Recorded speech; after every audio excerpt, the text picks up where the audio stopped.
Bendera merah putih pertama berkibar di Aceh. Disinilah bendera merah putih pertama kali dikibarkan di Aceh dengan penuh dramatis dan secara resmi berita proklamasi kemerdekaan Indonesia baru diketahui di Aceh pada tanggal 20 Agustus 1945.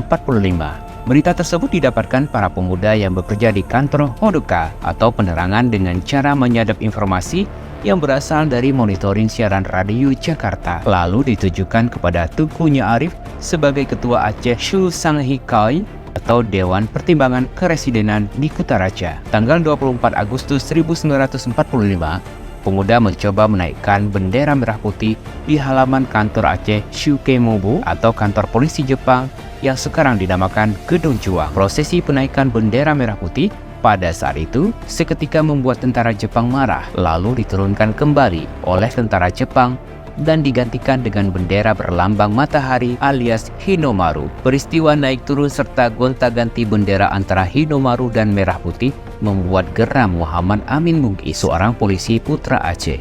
Muhammad Amin Bugis segera merampas bendera merah putih dari tangan Jepang dan dengan gagahnya dia memanjat tiang bendera dan mengikatnya kuat-kuat merah putih di pucuk tiang dan memotong tali penggerak bendera dengan pisau sehingga merah putih pun tidak bisa diturunkan lagi. Maka berkibarlah bendera merah putih dengan gagahnya di halaman kantor Aceh Shukemobu sebagai upacara penaikan bendera merah putih pertama di Aceh.